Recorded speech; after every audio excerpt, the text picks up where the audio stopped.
ಲಾಠಿ ಬೂಟಿಗೆ ಏನೇ ಬರಲಿ ಯಾತಕ್ಕಾಗಿ ಹೋರಾಟ ಎಲ್ಲರಿಗೂ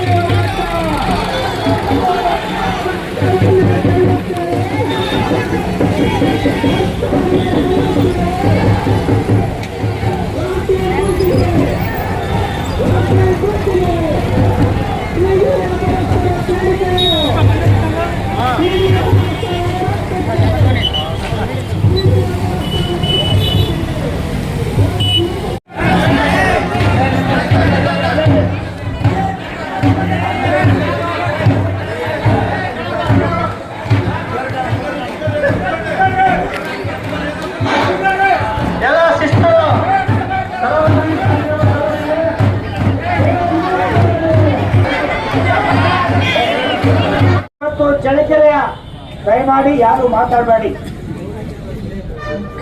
ನಿಮ್ಮ ಬೇಡಿಕೆಗಳು ಕೇಳಿಕೆಗಳ ಬಗ್ಗೆನೇ ನಾವು ನಗರಸಭೆಗೆ ಬಂದಿದ್ವಿ.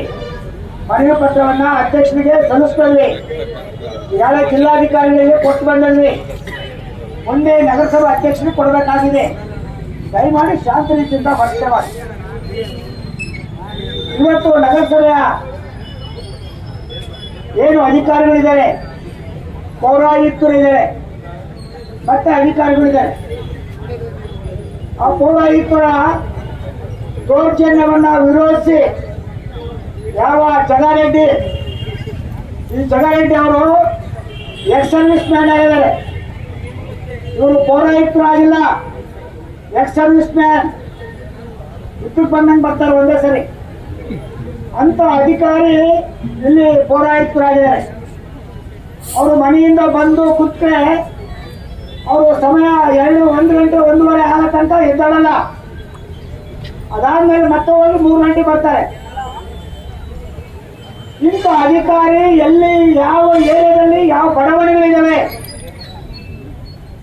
ಚಳ್ಳಕೆರೆ ನಗರದಲ್ಲಿ ಕಾಡಪನಟ್ಟಿ ಎಲ್ಲಿದೆ, ಚಿತ್ರನಟ್ಟಿ ಎಲ್ಲಿದೆ, ಹೊಸಬನಟ್ಟಿ ಎಲ್ಲಿದೆ, ಅಂಬೇಡ್ಕರ್ ನಗರ ಎಲ್ಲಿದೆ, ಜನತಾ ಕಾಲೋನಿ ಎಲ್ಲಿದೆ, ವೆಂಕಟೇಶ್ವರ ನಗರ ಎಲ್ಲಿದೆ, ಅಭಿಷೇಕ್ ನಗರ ಎಲ್ಲಿದೆ, ಅಂಬೇಡ್ಕರ್ ನಗರ ಎಲ್ಲಿದೆ? ಇಂತಹ ಬಡಾವಣೆಗಳು ಎಲ್ಲಿದೆ ಅಂತ ಇದು ಗೊತ್ತಿಲ್ಲ. ಅವರು ಬಂದು ಇಲ್ಲೇನು ಸಮಯ ಬಂದು ಇಲ್ಲಿ ಕೆಲಸವನ್ನ ಮಾಡಿ ಹೋಗ್ತಾರೆ.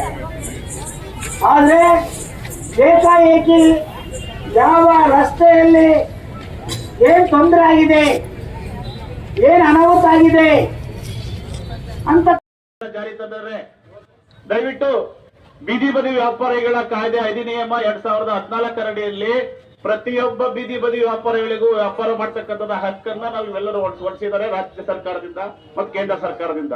ಒಂದು ಆದ್ರೆ ಬೀದಿ ಬದಿ ಅಧಿನಿಯಮದ ಪ್ರಕಾರ ನೀವು ಸಾರ್ವಜನಿಕರಿಗೆ ಟ್ರಾಫಿಕ್ಗೆ ತೊಂದರೆ ಆಗಬಾರ್ದಂಗೆ ನೀವು ನಿಮ್ಮ ಜೀವನವನ್ನು ನಿರ್ವಹಣೆ ಮಾಡ್ತಕ್ಕಂಥ ನಿಮ್ಮ ಹಕ್ಕು. ಆ ರೀತಿ ನೀವು ಉಲ್ಲಂಘನೆ ಮಾಡಿ ಬೀದಿ ಬಂದಂತ ಸಂದರ್ಭದಲ್ಲಿ ಪರ್ಮನೆಂಟ್ ಸ್ಟ್ರಕ್ಚರ್ ಇಟ್ಕೊಂಡಂತ ಸಂದರ್ಭದಲ್ಲಿ ನಿಮಗೆ ಅದನ್ನ ಕಾನೂನು ರೀತಿ ಕ್ರಮ ತಗೊಂತಾರೆ. ಒಂದು ವೇಳೆ ಯಾವುದೇ ರೀತಿಯಲ್ಲಿ ನೀವು ಬೀದಿ ಬದಿ ವ್ಯಾಪಾರಸ್ಥರು ತೊಂದರೆ ಮಾಡದಂಗೆ ನಿಮ್ಮ ಒಂದು ಪಾಡಿ ನೀವು ಬಂದು ಬೀದಿಯಿಂದ ಹೊರಗಡೆ ಮುಖ್ಯ ರಸ್ತೆ ಬರಬಾರದು. ನಾನು ಅದಕ್ಕೆ ನಿಮ್ಮ ಪರವಾಗಿ ನಾನೇ ಅದು ಕೆಲಸ ಮಾಡ್ತಕ್ಕಂಥ ವ್ಯಕ್ತಿ. ನೀವು ಯಾವುದೇ ಸಂದರ್ಭದ ಬಂದ್ರು ಕೂಡ ನಿಮ್ಗೆ ಸ್ಟ್ರೀಟ್ ವೆಂಡರ್ ID ಕಾರ್ಡ್ ಕೊಟ್ಟಿದ್ದೀವಿ. 796 ಜನಕ್ಕೆ ನಾವು ಲೋನನ್ನ ಕೊಡಿಸಿದೀವಿ. ನಿಮ್ ಪರವಾಗಿ ಕಾಯ್ದೆ ಇರೋದ್ರಿಂದ ನಿಮ್ಗೆ ಯಾವುದೇ ತರದ ಜನಕ್ಕೆ ತೊಂದರೆ ಮಾಡಕ್ಕೆ ಅವಕಾಶ ಮಾಡೋದಿಲ್ಲ. ಈ ಬಗ್ಗೆ ನಮ್ಮ ಪೌರಾಯುಕ್ತರು ಕೂಡ ಹೆಚ್ಚಿನ ಕಾಳಜಿ ಇದೆ. ಅವ್ರಿಗೂ ಕೂಡ ಇದ್ರ ಬಗ್ಗೆ ನಿಯಮದ ಬಗ್ಗೆ ಅವ್ರಿಗೂ ಸಹ ಮನವರಿಕೆ ಇದೆ, ತಿಳ್ಕೊಂಡಿದ್ದಾರೆ. ದಯವಿಟ್ಟು ನಿಮ್ಮ ಮೇಲೆ ಯಾವುದೇ ತರದ ಬ್ರಹ್ಮಾಸ್ತ್ರ ಮಾಡ್ಬೇಕಂಬುದು ನಗರಸಭೆಗೆ ಇಲ್ಲ. ಇದು ನೀವೇನಾದ್ರು ಅಂದ್ಕೊಂಡಿರೋ ತಪ್ಪು. ನಿಮ್ಗೆ ಸಂಪೂರ್ಣವಾಗಿರ್ತಕ್ಕಂಥ ನಗರಸಭೆಯಿಂದ ಸಹಕಾರ ಕೊಡ್ತೀವಿ. ದಯವಿಟ್ಟು ನೀವು ಈ ಮುಷ್ಕರದಿಂದ ವಾಪಸ್ ಬನ್ನಿ. ಒಟ್ಟೆಮಲ್ ಮಾಡ್ಬೇಕಂತ ಹೇಳ್ಬಿಟ್ಟು ನನ್ನ ಆತ್ಮಸಾಕ್ಷಿ ಹೇಳ್ತೀವಿ, ಬಿಡಬೇಕಂತ ಬರೆದಿಲ್ಲ, ಓಪನ್ ಆಗಿ ಹೇಳ್ತೀವಿ. ಸಾರ್ವಜನಿಕ ಹಿತದೃಷ್ಟಿಯಿಂದ ನಮಗೆ DC ಸಾಹೇಬರಿಂದ ಒಂದು ಅರ್ಜಿ ಬಂದಿದೆ, ಮತ್ತೆ ಸಾರ್ವಜನಿಕರ ಸಮೇತ ನಮಗೆ ರಿಕ್ವೆಷನ್ ಕೊಟ್ಟಿದ್ದಾರೆ. ಮತ್ತೆ ನಿಮಗೆ ನಾವು ಯಾವುದೇ ಕಾರಣಕ್ಕೂ ಬೀದಿ ಬದಿ ವ್ಯಾಪಾರದವರಿಗೆ ನಾವು ತೊಂದರೆ ಮಾಡಿಲ್ಲ.